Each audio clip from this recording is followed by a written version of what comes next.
Hey, Hello. welcome back to the OpenShift TV Coffee Break. Today, I'm really happy I have my super co-host back. Andrea, how are you? Hello. I think there is a little bit of a delay, and I don't know for how long, but I think it's a couple of seconds for some reason. Oh, okay. Then we'll figure it out. But in the while, welcome back to the OpenShift TV Coffee Break. For those of you not aware of the show, this show is a web TV show here in EMEA where we talk about OpenShift, Kubernetes, the cloud native architecture, like being in a coffee machine and talking about tech. And this morning, we're really happy to have our special guest, Daniel Paul from Portworx. Hey, Daniel, how are you? Hello, good morning. I'm fine. Thank you. Thanks for having me. It's great to have you here. And Daniel, let me also introduce a bit the team here. My name is Natale Vinto. I'm the executive producer for OpenShift TV and Mia Coffee Broke. Together, my super co-host Andrea, which is coming back from a long time. Andrea, hey, too much Yes, time, man. unfortunately, I had an injury and a number of operations, but I'm back to. I cannot hear you anymore. You can hear me? Now, yes. Now, yes. I Okay. think I'll disconnect for a second, then reconnect again because the network seems to be acting up. Okay, no problem, no problem. Hey, in the while, Andrea will fix his network. Daniel, so we're really happy to have you here because there are hot topics, and I'm sure our audience is really excited about it. Today, we're going to talk about disaster recovery, business continuity. Can you introduce a bit what is Portworx? What are we doing today? Yeah, so Portworx is basically your production survival kit for Kubernetes. So we care about all the things when it comes to stateful, sorry, stateful workloads on Kubernetes. So whenever you want to run a database with really important data on Kubernetes, and we see more and more customers going this way, then Portworx is the best solution to work with. That sounds amazing. And the Portworx is available in the OpenShift marketplace in the Operator Hub. So if you have an OpenShift instance, you can install Portworx from Operator Hub and you have this integration. Today, Daniel, if I recall correctly, we're going to show this integration. We're going to show a real world example with a live demo. We're not joking here, live demos. Yeah, it will be live. Yeah, let's see what happens. Sounds great. Hey, welcome back, Andrea. Testing again. Sorry for this. Daniel, in my there's a famous book from Tannenbaum, the networking is about networking. Tannenbaum, is the inventor of Minix, the very popular professor, and he said. And he say always trust the cables, not trust the wireless. We need to tell this to Andrea because maybe you need a cable to connect and not rely So in on my the web. previous role, I was working for networking and security within the Kubernetes field also. So it's always the network. Yes. I can And the yes. DNS usually, right?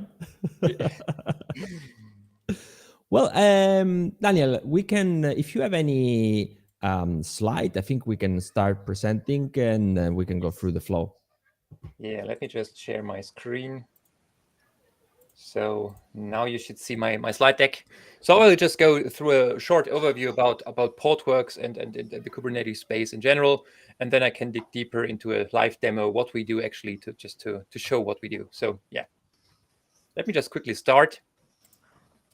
So I don't want to show you all the marketing stuff of our slide deck because you all might know Kubernetes is growing. We see more and more workloads going in this field, but we see when we talk to customers that there's room to improve, and it's not only these things about networking we already were talking about. So it's about storage and data management. So we see more and more customers when it comes to growth, when it comes to scale in the Kubernetes field, that they see issues with storage and data management. And the question is why?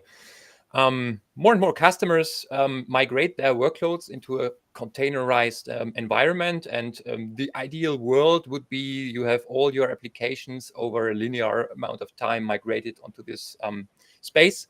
But the reality often shows another curve So they start very, very good, but then this curve flattens down when it comes to the migration of these applications. And the reason here is they mostly start with stateless applications, and stateless means we don't store any data within the Kubernetes cluster. And this is no problem because they don't need to talk to care about this. But then they start also migrating non-critical stateful applications, meaning so testing applications which are not business critical. And then it shows that there are challenges in this field. And when it comes to critical stateful applications, so the really business critical applications coming to these environments, then this curve really flattens down. And it starts getting tough here. And we see this in many customer journeys. Where we come into play when the customer moves critical applications to Kubernetes. The reason why this is mostly in the approach how Kubernetes is doing storage. So I guess you're all familiar with the CSI interface. So an interface created by the Kubernetes project to connect existing storage arrays, storage solutions to a Kubernetes cluster. Each and every major storage vendor has its own implementation for this interface. But we see when it comes to scale more and more issues in customer environments. And this could be, for example, that they directly connect hardware arrays to Kubernetes clusters, and this will result in a one-by-one container volume to storage volume mapping, which could be just too much for a classical storage array. So just think about a test you run on your containerized environment, which creates 1,000 volumes, runs a test. This test fails. You just throw everything away, and after 10 minutes, you have a software patch, and you retry this test and do another 1,000 volumes. This could run some hardware arrays into problems. It's also an issue that when you're dependent on the CSI interface, and you have multiple Kubernetes clusters, maybe on multiple platforms, storage looks always different. So each and every Kubernetes cluster has other capabilities, another way of managing storage, and this could be a problem when it comes to scale. So often customers ask for a single way, for a simplified way to manage storage and also access to storage capabilities in these different clusters and different environments, just thinking about on-premise and public cloud environments. And we also see that the features of storage are limited by the capabilities of the CSI implementation. But the last point here in the slide on the left side is also very important from a process side. The question is, who's responsible for managing this storage and what are the processes behind? Because most customers today run Kubernetes in a virtualized environment.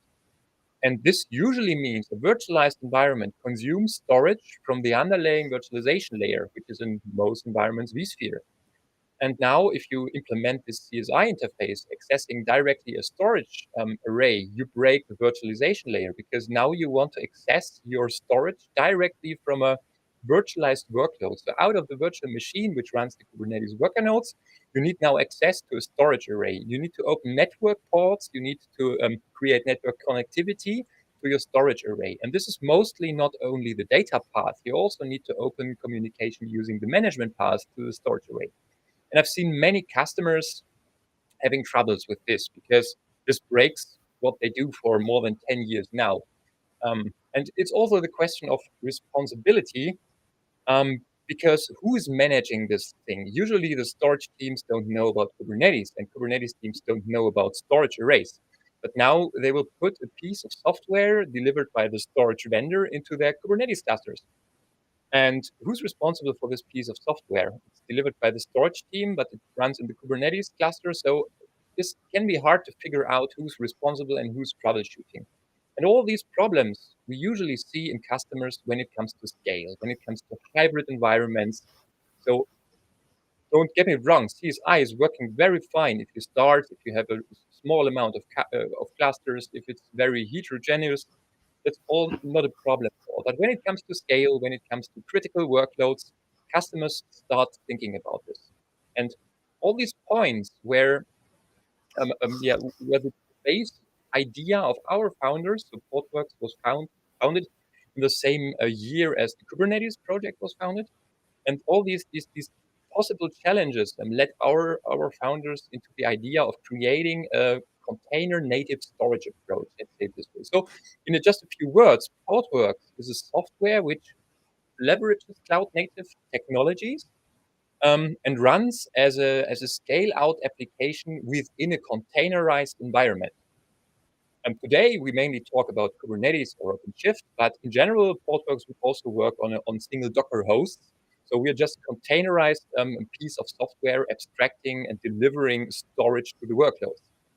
And when it comes to scale, we don't have any issues. So Portworx can scale up to 10,000 of operations a day. And a very important thing when it comes to scale is we ensure a consistent access to storage from a consumer view, but also from an operator view to storage. We are not dependent on the underlying infrastructure, and storage looks always the same, no matter if you run in an on-premise environment on OpenShift, or if you run in a public cloud environment, or if you use public cloud and Kubernetes offerings. So storage from consumer perspective always looks the same. It's always managed the same, and it's managed as a native part of Kubernetes. And this is a very important piece when it comes to responsibilities. The Portworx is a software running inside the Kubernetes cluster. It's managed like each and every other part of Kubernetes. So basically, you do YAML specs, and this very much improves the operational efficiency in our customers. Are there any questions about these approaches? Anything you might want to add? Not from the chat, but there is a question from me, if possible. On the diagram to the right, I see what I imagine are two Kubernetes clusters, and with their container native storage, each of them. But I see that there is a line between the two. Does this mean that I could potentially provide access to a second cluster from my storage that I'm running in my first cluster? Well, we don't provide access to other clusters' storage, but we leverage this connection to enable DR and migration capabilities. Okay. So I will focus on this on the later slide. Excellent. And this is one of the best use cases for Portworx. Yeah, so great question. So just to give you an overview, when today talking about Portworx, I mainly talk about Portworx Store, which is our base product, which sits inside the containerized environment and provides a unified storage layer. And parts of this Portworx Store product are Portworx DR. I will cover this later. Portworx Migrate. I also talk about this. It's Portworx Secure. This is all about when it comes to encryption and RBAC access to volumes. Another product which is standalone, but which very well integrates into our other portfolio, is Portworx Backup. And this comes into play when customers want to back up and restore their containerized environments. And the third product we also here have is a Portworx Data Services, which I will also show in the live demo, which is all about managing databases on Kubernetes or on containerized workloads. Because when we talk to our existing customers, and we have some very large customers, and we ask them, what are you doing with the capabilities we offer in Portworx? So stable HA storage layer. The 80% of these answers are, we are deploying databases. And these databases are more the modern cloud native databases. And we also figured out that these customers struggle when it comes to managing these databases. But I will cover this in a later slide. So basically, we have three products. It's Portworx Storage, which is the storage core. We have Portworx Backup, which helps backing and restoring workloads on containerized environments. And we have the Portworx Data Services, which manage and lifecycle databases on top of those environments. All these products have one thing in common. We are agnostic from the underlying infrastructure. So we work in any cloud. Is it AWS, Azure, Google, IBM, or on-premise? We run on each and every infrastructure, so we don't care about the underlying infrastructure. And we also support most of the common Kubernetes distributions. So OpenShift is our largest base. So many customers of us are running OpenShift, but we also run in Amazon EKS, GKE, AKS, Tanzu, or even upstream Kubernetes, so vanilla Kubernetes. And many of our customers run, as I've said, database workloads on top of Portworx. They run analytics, streaming stuff on top of Portworx. So this is just the summary of what we do. In the next slide, I will dig deeper into the architecture of Portworx if there are no questions. Let me quickly check. No questions so far. Chat. No questions so far. Okay, great. So yeah, the Portworx architecture, how does Portworx actually work? First of all, Portworx basically is deployed in a single Kubernetes cluster. So for each of your Kubernetes cluster, you would have by default a single Portworx instance inside this Kubernetes cluster. Portworx is deployed using an operator. I will show this later in the live demo. And Portworx creates a custom resource definition called storage cluster. And on top of this storage cluster, we provide our storage virtualization services. So all the things you can do with Portworx are sitting on top of this storage cluster. And if you want to consume storage within your Kubernetes cluster, you now leverage the common ways of creating a PVC, referencing a storage class. So Portworx provides storage classes, and you just reference these storage classes by your PVCs. And the question often now is, how does actually storage comes into this? Because we need to store the data somewhere. And the basic design principle of Portworx is we take block storage from the worker nodes and put this block storage into a pool. And the pool is our abstraction layer. And out of this pool, we serve the volumes, the persistent volume claims. And the volumes which can be created can be read-write once or read-write many volumes. And on top of these volumes, we can do all the magic with storage I will cover later. But the basic design principle is we take unused block storage from the worker nodes, put it into a pool, and out of this pool, we serve the persistent volume claims. Now, when it comes to those unused block storage, in most of the virtualized environments, the term unused block storage on worker nodes can be translated into the language of this platform. Because if you're talking about the vSphere environment, for example, unused block storage on worker nodes basically means a VMDK file attached to a VMware VM.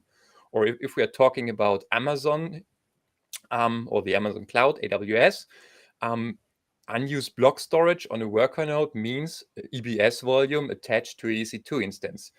And in those environments, we can connect to the infrastructure. So we have a second layer within Portworx, which is the orchestration layer. And this orchestration layer can be connected to your infrastructure provider, if there is one. And you can tell Portworx at the initial installation that you want to have each worker node contributing, for example, 100 gigabyte to the pool.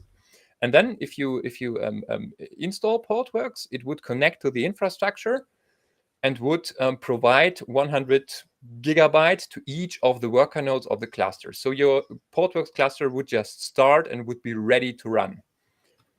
So the orchestration layer connects into the infrastructure, whether it's AWS, it's Azure, it's Google, or it's vSphere, and would just attach those volumes of those platforms to the Portworx worker nodes, and the worker nodes would bring this into the pool, and then Portworx is up and ready. I will show you this in the YAML spec on the OCP4 platform.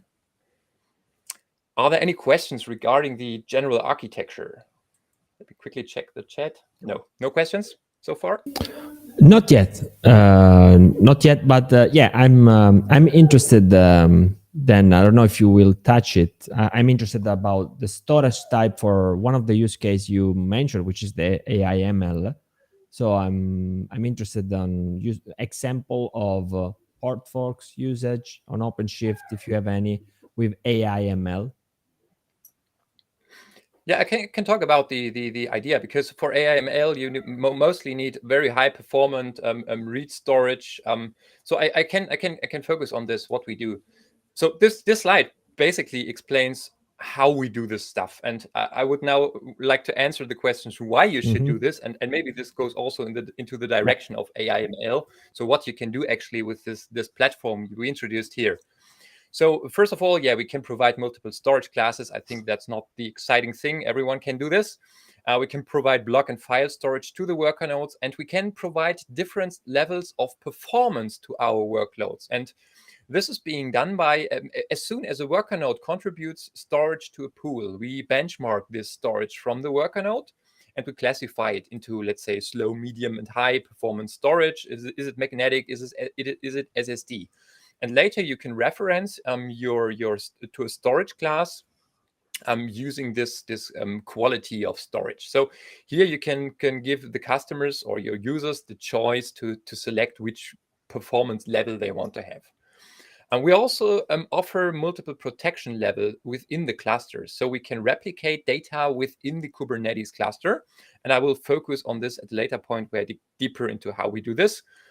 When we do stuff on top of the storage, we are always application consistent and application granular. This means if we want to do a snapshot of an application and all its stateful data, you need to take care that this application can be run in multiple replicas within your namespace. And if you want to have a really useful snapshot of it, you need to bring the application into a consistent state, and you need to snapshot all the volumes which belong to this application using label selectors and stuff like this. And we can take care about this. So it's just a single YAML spec you can create within Portworx to do such a kind of application consistent and granular snapshot. So this is all basic stuff within Portworx. We can also encrypt the data. So no matter where your Kubernetes cluster is running, Portworx can ensure that the same level of encryption is configured on each and every of your clusters. So it doesn't matter if your cluster is running in an on-premise environment on a bare metal disk or a bare metal host, or if it runs on a virtualized environment, or if it runs in the public cloud. Portworx can be the point of encryption and decryption of your volumes. And these volumes can be encrypted with a unique key for the whole cluster, or you can go down to, you have a unique key, encryption key for each of your volumes. And we can also ensure the access within the cluster to these volumes, meaning we have an RBAC mechanism behind. So we can ensure that users only having a valid token can access volumes within this cluster. And we can also do a replication between Portworx clusters. And this is where our disaster recovery and migration capability comes into play. So you might remember the picture and the question regarding there's a line between two Portworx clusters. And this is about disaster recovery. So with Portworx on top of your clusters, you can now enable a synchronous or asynchronous replication between different Kubernetes clusters. And this means we will replicate the Kubernetes objects and the volumes of the application between different Portworx and Kubernetes clusters to implement a disaster recovery strategy. I have a slide for this, which shows this more in detail.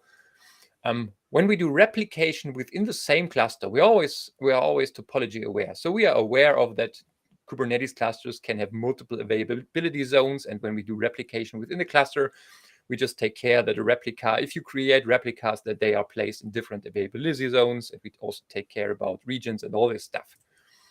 And as I already said, we are not dependent on the underlying infrastructure. So this replication and DR capability works no matter if you're running in the public cloud, if you're running in an on-prem environment. And it's also not relevant which Kubernetes distribution you're running. And we leverage the same technology to also enable our customers to migrate workloads. Just think of an application running in one of your clusters, and there's an issue with this application, and it's not 100% clear if it's the application, if it's the database, or if it's something in between. So the developer needs a copy of the running database and the application in its test cluster to just do more troubleshooting. With Portworx, you can just snapshot the namespace and replicate this namespace to another cluster. And there the developer can do all the troubleshooting stuff he needs. So we leverage this technology to enable customers to migrate their application between different clouds, between different Kubernetes distributions, and even between different managed or self-hosted Kubernetes environments. So Daniel, to this point, if I have, for instance, 2-3 OpenShift clusters, I can do the disaster recovery strategy with Portworx, maybe in the later or in the demo you show us better. So I'm wondering how it works. Like, what is the strategy to start this disaster recovery strategy with Portworx on OpenShift? Yeah.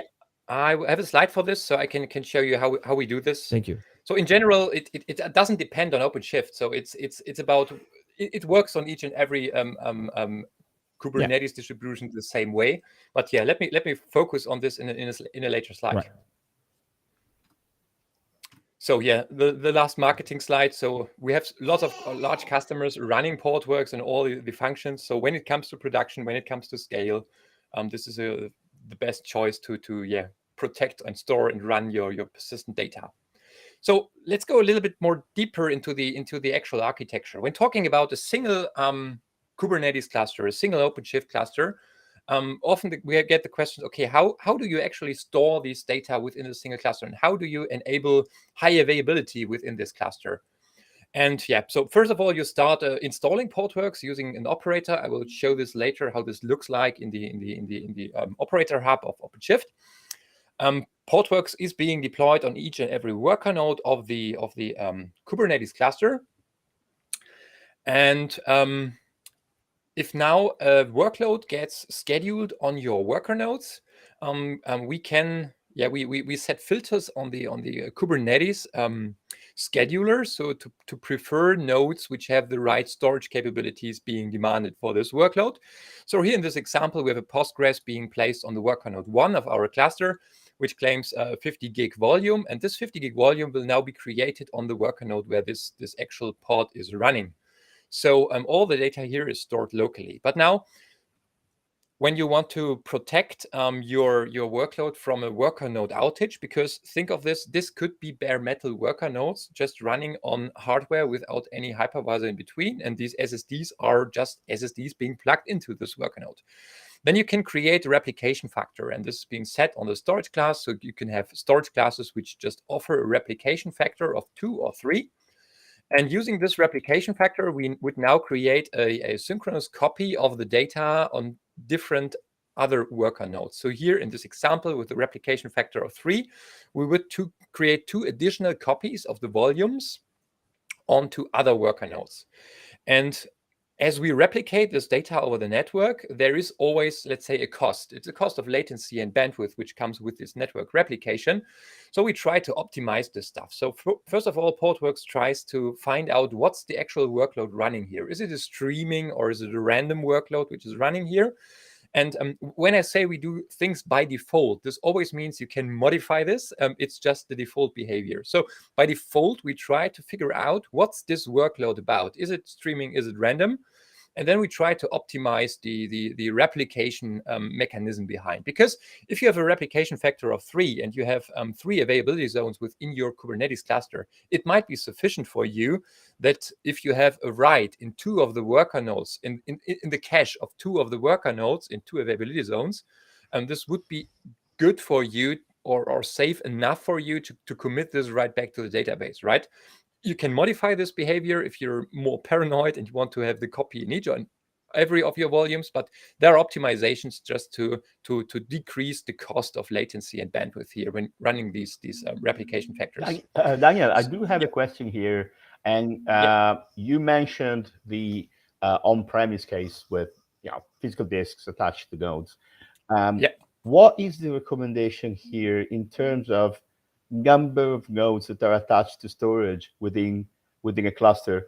I know that you can put the replication factor to 3 or whatever, but what's the minimum number of worker nodes that you need? 4 normally? So the minimum number of worker nodes you need for a Portworx cluster is 3. You need at least 3 worker nodes contributing storage to the Portworx cluster. And on this picture here, I intentionally have 1 worker node who is not contributing storage to the cluster. So you can run a combination. If you have a cluster where each and every worker node contributes storage to this cluster, we call this a hyperconverged environment. But you could also run a disaggregated environment, meaning you have let's say, a core set of worker nodes which contribute storage, and you have some other worker nodes which don't contribute storage. So to dedicated nodes. Sorry? So to dedicated nodes to storage. You can have dedicated nodes for storage, so you can select which nodes should contribute storage by attaching storage to those nodes or not, or by labeling those nodes. And the idea behind this is if you go into an auto-scaling cluster, you don't want to downscale, let's say, storage nodes, because here in this example we have a volume and this sits on 3 worker nodes. But what happens if you scale down these 3 worker nodes by an autoscaler? That might be not a good idea, because then you don't have your storage available. So we have this disaggregated idea, so you can have worker nodes which do not contribute storage but which can consume storage, and these can be scaled up and down as needed. So this is more for the auto-scaling stuff. But yeah, for running this cluster, you at least need 3 worker nodes contributing storage to the cluster. This is the minimum amount you need for Portworx. Okay, thank you. So here we have now our application running a replication factor of 3. But what happens if you lose the worker node 1? Yeah, so this is the most common use case. You lose a worker node. So now, if you lose the full worker node, Kubernetes would need around 5 minutes to figure out that the worker node is dead and would reschedule the pod. So we can optimize this parameters. So we can tell the scheduler to reschedule pods which consume our volumes at an earlier point, because if you run a database, and here in this example it's just a single instance, don't know the reason why, you want to have this to be rescheduled much earlier. So we can optimize this behavior from a Portworx layer, but this pod would now be just be rescheduled to another worker node. And now we also set filters on the scheduler or on the nodes, which would prefer worker nodes having a copy of this volume. So meaning, preferably, we would now schedule this pod on worker node 2 or 3. But if this is not possible because there's not enough memory, there's not enough CPU, this pod could be scheduled on any other worker node within this cluster. And Portworx would virtually create the volume on this worker node and would enable the access to the physical disks on the other worker nodes. So you're free to schedule your worker nodes on each and every other worker node of this cluster. And this is one thing which comes into play when coming back to your questions about the auto-scaling thing and the worker nodes without storage. We always try to optimize the behavior. So the best way would be to schedule on worker node 2 or 3, but if it's not possible, you can schedule it on each and every other worker node. And this happens within seconds. So there's no manual intervention needed. So we just ensure the access to the volumes. The pod would be recreated and would run. That's it.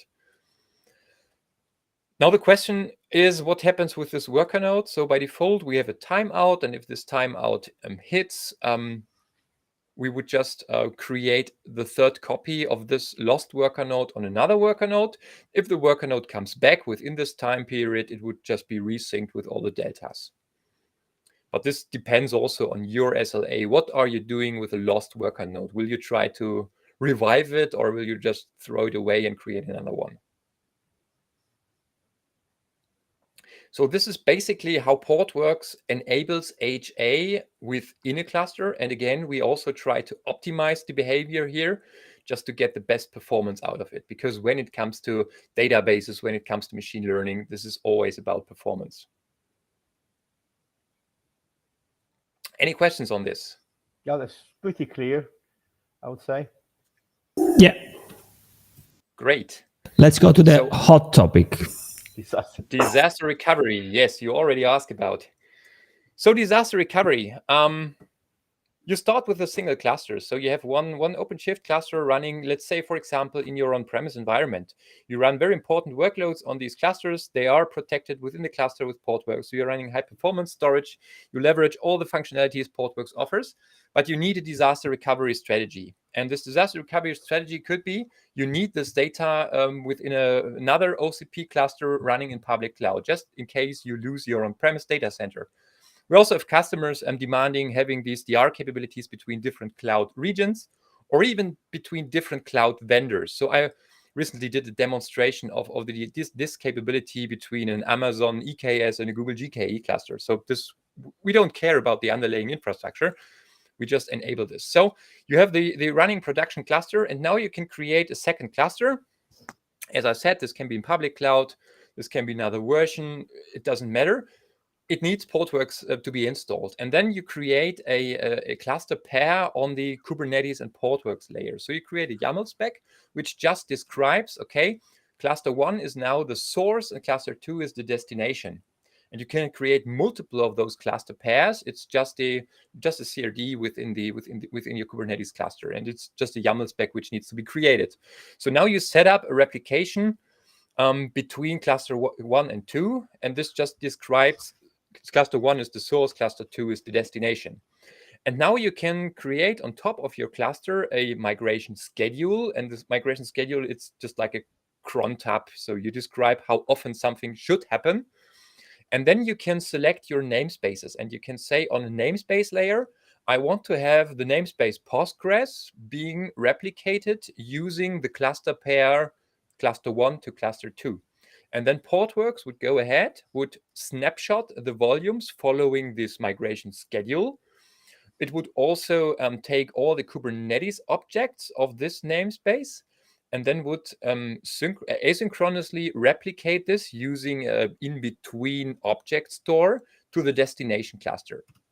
So on the destination cluster, these volumes would appear and the PVCs would appear and also all the Kubernetes objects would appear. Just by default, we would scale down the replicas to 0 because you don't want your application to run in cluster 2. Actually, you just want to have it there. So it's looking like a shadow copy of the application. So if you now would log into cluster 2, you would see all the volumes, all the PVCs, all the Kubernetes objects. The only difference would be the replicas are scaled down to 0, and you would have an annotation on your deployments saying what's the original replica number from the source. And now if your production cluster fails, you have a single command which needs to be issued to cluster 2. And this single command would just scale up all the deployments to, or the replicas to the original number seen as, or last seen by the last synchronous replication. And your application now would be up and running in cluster 2. Depending on your architecture, there need to be some more changes because we here don't care about ingress.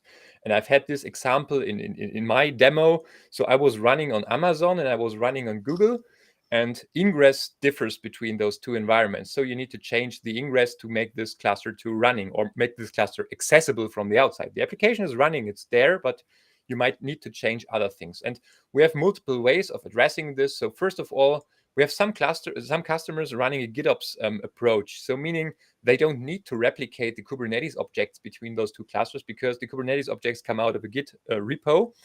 And in their example, they would just deselect the replication of Kubernetes object and would just replicate the volumes and would just bring out another deployment into cluster 2 with all the relevant and right fitting ingress definitions. We can also do a rewrite of Kubernetes objects. So we introduced this in one of the last versions of Portworx. So you can define what should happen with a Kubernetes object when it gets replicated to the second cluster. And you could apply a rewrite rule. So you can change settings just to make it a better fit for cluster 2. So yeah, this is one of the most commonly used features of Portworx. And this is called async DR. We have we are leveraging the same technology also for our migration. And when it comes to migration, it just means it does not follow a schedule. It's a one-time job. So you create a YAML spec saying, I want to migrate the Postgres namespace to cluster 2, and then it would just do a one-time job migrating, or snapshotting the volumes, migrating this to the other cluster. And if wanted, you can also automatically start this pod. So this is being used for migrating applications from A to B. I do have a few questions, and maybe if we don't have enough time. So one question would be, and then I have a second one.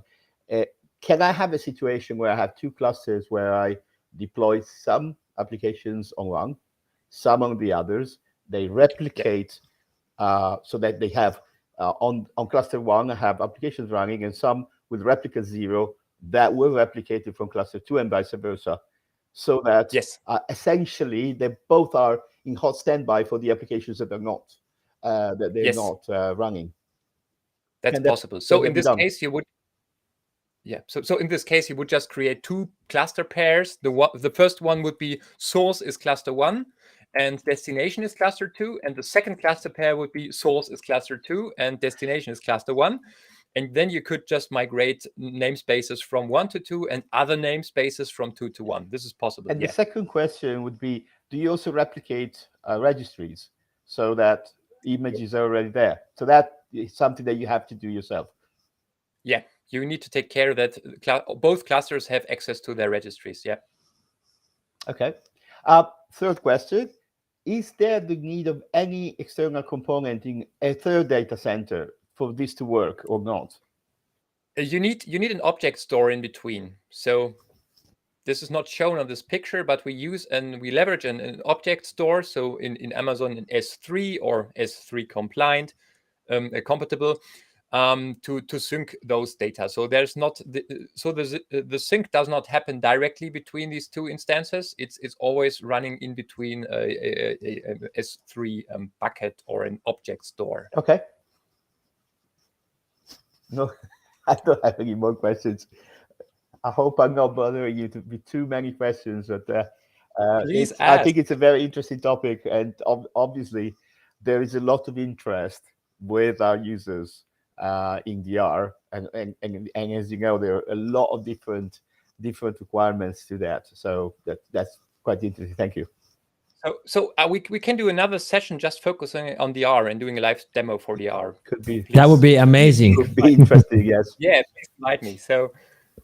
But let's quickly finish the last slide for DR. We also have, so this is the technical details. Well, I can share this with you. It's just what I also explained, the cluster pair, the object store, the schedule policy, the migration schedule.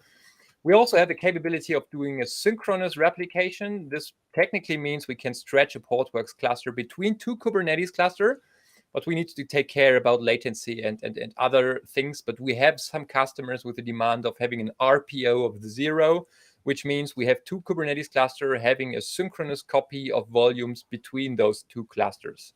I will not dig deeper into this. Yeah, well, if it's interesting, we could do another session for this. I think I will skip this piece here because we are running out of time, and I promised to do a demo. So let's just jump into the live demo if you want. Before you get there is actually a question from the chat. Yes. And it's about the DR. Marcus is asking, if the async replication can keep up, how would you handle that? I'm not quite sure what keep up means in this case, but I would guess, but that's just my guess. Keeping up could mean if you define a 5-minute schedule to migrate from A to B, and you change a lot of data on your source, and you are not able to sync these deltas within these 5 minutes, what would happen? So I hope this is the question. That's just my guessing. And in this case, we would just skip the in-between syncs. So if you start a sync at, let's say, minute 0, and we have a schedule for do this every 5 minutes, and this first sync would take more than 5 minutes, where the second sync would hit in, we just would skip the second sync. So the first sync needs to be ready, and then the next sync would come after this one is ready. And this is mostly what customers ask when it comes to keep up. Also here we optimize this behavior. So the first sync, it needs to be a full sync, but the following syncs here on this async DR are only deltas. So we only sync the deltas later. So this would speed up the replication. Hope this answers the question. If not, please come back directly to me. So now let's quickly, if there are no questions, let's quickly jump into the demo. So yeah, I deployed Portworx on an OCP4 platform. So if you go to the operators hub, you can search by yourself for the Portworx operator. You will find it here, Portworx Enterprise. And if you install the Portworx operator, it would basically create the storage cluster CRD. And here you would see it's now online. So if you want to dig deeper into this storage cluster, there's a YAML definition for this storage cluster. And if you want to create your own Portworx storage cluster, you need, or your best way to start would be you make an account on centralportworx.com. And we have just a wizard where you can create your own YAML spec. So it will ask you some questions. So what's your platform you're running on? So most on-premise customers are running, for example, on vSphere. And as I explained, we can integrate with vSphere to automatically deploy storage. It would ask you about the vCenter endpoint. I would just enter some data. It would also ask about the data store. asks you about the distribution, and well, OpenShift is the greatest choice here. It would ask for the namespace where Portworx would be installed. It asks you about the Kubernetes version you're running. This is important about the pod security policies which changed. Daniel, And sorry to interrupt you. I wonder if you can increase the font size. Yes, sorry, I forgot. So now you should see. So yeah, it's on central.portworx.com. Again, it asks you some important questions, and there are many more options to modify. But usually, if you just do a try, you don't need to change these. And as soon as you did this, you need also to create a secret within your cluster in this namespace, which just references the credentials for the vCenter. We documented which permissions are needed, so it's least privilege. And then you can download the YAML spec, agree our license agreement. And that's basically what it is. So you deploy the operator in OpenShift, and then it just asks you about a YAML spec, and this is basically the YAML spec you need to deploy. And in this YAML spec, there's just the information you provided to this wizard. So you say you want to use cloud storage. We always talk about cloud storage or cloud drives when it comes to those automated deployments. And here it's a lazy zeroed SIG. This is an option of vSphere, size 150. So you want each worker node deploying 150 gig. And here are also the vSphere pieces. So the secret, the vCenter IP, the data store. So everything is now in this YAML spec. And you would just now deploy this YAML spec to the storage cluster. So you would, the operator would ask you for this YAML spec if you deploy a new operator, and you just provide this YAML spec. And here in my example, this is running on Amazon EC2. So here I'm using GP2 with a size of 149 gig. So cloud storage is kind of, sorry to interrupt, and cloud storage is kind of a provider storage, right? For the installation. Yeah, right. So if you want to just run on bare metal and your storage is existent on the worker nodes, and there's also a setting in the wizard which says just take the local storage and get everything you find. Got it. So we would, by default, we would just use each non-used, non-partitioned block device we can find on the node. You can specify this in details. You can create groups of nodes and saying on this group, I want to have dev SDD, and on the other group, I want to have dev SDC. So there's a lot more which you can change, but this is just here default behavior. So here on this cloud, I'm leveraging GP2 disks with a size of 149. And if I go to the AWS EC2 instances, I'm running here. Can you increase a little bit the font size? Because, yes. Thank you. Yes. Oop. So now here, if we check just one of our worker nodes, and we go onto the storage thing, you would now see here my worker nodes have 2 disks, 149 gig attached to these running instances. So these nodes would now just take 149 gig from EBS volumes to put into the Portworx pool. And now Portworx is just running on this cluster. So we see here the storage cluster is online. And if I SSH into one of those nodes, or if this is that's not actually the master node, that's just a jump host from mine, I would see here all the nodes of this cluster. And I can also see the storage cluster has been deployed. So this is my storage cluster. And by default, Portworx also creates storage classes with several functions. So you can modify this, or you can create your own storage classes by just for example, PXC is IDB.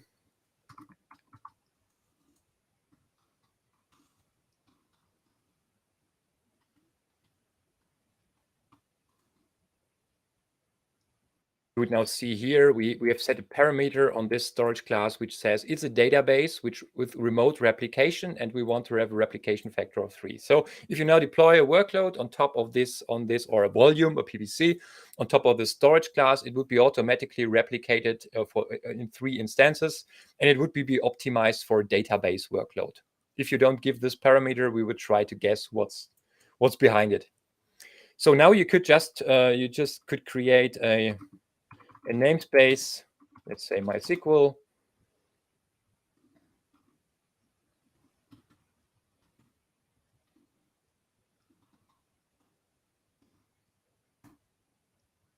And this would just create a PVC referencing a storage class. So this creates a new storage class with replication factor 3. And we now see this goes into container creating, and okay, get PVC. You would see this is now has now bound PVC, which is backed by Portworx. So this is just how you can consume storage on Portworx. So when now going more to a high level, because I promised to demo this. So now here I manually provision the database on the cluster. But as I said, we also, most of our customers doing databases on Portworx because this is reliable, this is HA, we have a function to back it up. But customers also ask us to find a way how to more automate and standardize this database deployment. And this is when Portworx data services come into play. So with Portworx data services, we offer a control plane for, let's say it's like an operator for database operators. So you can integrate your clusters into Portworx databases. And as I said, OpenShift is one of our first-class citizens. So I can now register this cluster to our control plane, meaning we roll out our operator. And as soon as this operator is installed, this cluster would be seen here as a deployment target on Portworx data services. And as long as we are waiting here on Portworx data services, you can now define storage options for your databases. So you might remember the replication factor I mentioned on Portworx. This can be here set as a template. We also offer the data services, meaning currently we support these databases on top of this platform. And you can set settings for these databases. So you can set templates for the size, for here, example, for your Postgres database. So you give your users t-shirt sizes for the database pods. And you can also set application configurations, which goes more into detail, runtime variables for these databases. Everything is documented what we support here. But here you can create templates for heap sizes for the databases and all this stuff. You can manage your users, and you can also manage your backups. So our backups are always done using a snapshot of the volume and the Kubernetes objects and being placed in an S3 bucket or in an object store. So here you can define your backup targets, your objects or your buckets. And you can also create backup policies. So this is all, let's say, admin stuff you need to do. And here's my cluster. It just appeared with the UUID of the kube system namespace. I give it a better name. So this is now my cluster depot demo. And if I want to deploy databases on top of this cluster, I need to label my namespaces, which I want to be able to deploy workloads to. So let's just remove the MySQL pod here.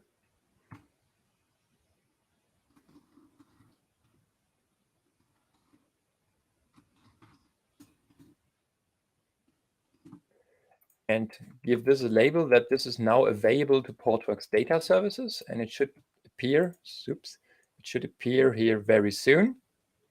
And as soon as this namespace appears in this deployment target, I'm able to deploy databases from the control plane into this cluster. And the most important thing for our customers is the databases actually run on your clusters. This is not a database as a service offering. The databases are the standard database images. They run in your cluster. We just offer a consistent way of deploying and managing those databases. So now my cluster is prepared, and I want to have, let's say, a Postgres database in this namespace. So I select the version. I give it a name. I select the deployment target, which is my Kubernetes cluster. Let's just create a watch.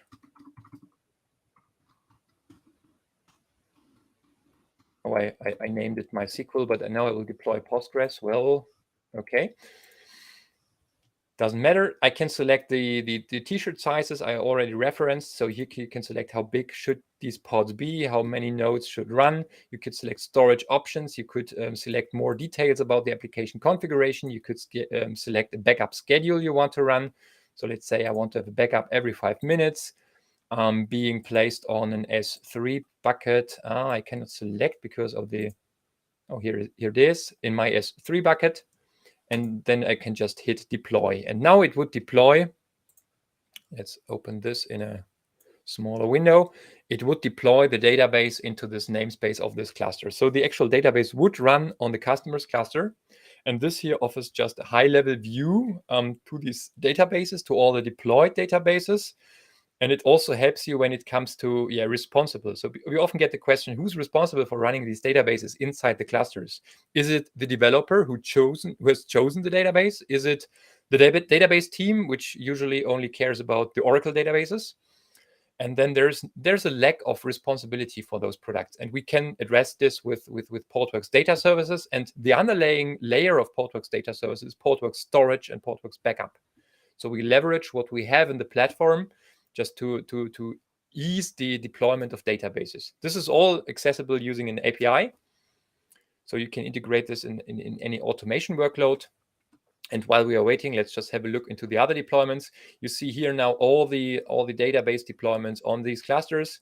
You also see that when there are updates available, you can just roll them out, run the update. You can also get metrics, high-level metrics out of the deployment. We'll get details. We also have much more Prometheus metrics of these databases. You can also connect to those databases in your clusters if you want to dig deeper. This is just high level. Yeah, and as I said, you can schedule backups and manage all this stuff here from a high level. So now my database should be close to ready. Oh no, it's not ready. We still need to wait. So it's not the fastest cluster I have. But you see, it's now initializing the pod. Yeah, so hope this was interesting. Are there any questions? We are running out of time, I think. It's super interesting. No, we don't have additional question on the chat. I'm sure the people are just watching like this, the live demo. And I also did a tweet. Only live demos, you see only those kind of like disaster recovery live demos only on OpenShift TV. So thank you, Daniel, for showing that this possibility with Portworx. It's amazing. And maybe, Andrea, maybe this deserves as a separate session only on disaster recovery. I think disaster recovery and backup, talk a little bit about the two together, because obviously you can't have one and not the other. There's cases when, and what the strategy is, what policies you can set up, and what are the options, because enterprise customers usually want to address those two together, and not all the clusters will need disaster recovery, but all of them will need backup, for example. Definitely, yeah. So I think we should have another session with the demo, of course. Yeah, I'm happy to do. Yeah. Daniel, let's schedule it, because it's super interesting, and thank you for this intro in this important topic and thank you for the live demo. We're excited about it. And hey, folks, the recording of this session is on the same link you are watching from YouTube and Twitch. The session and if you have an additional question, Daniel, you want to share your Twitter handle? We can share the Twitter handle so they can come back to you. Share, yeah. And also, Daniel, I shared in the chat the web page where of Red Hat OpenShift on Portworx, where you mentioned the customer use cases. From one of those logos, I recognize the Royal Bank of Canada.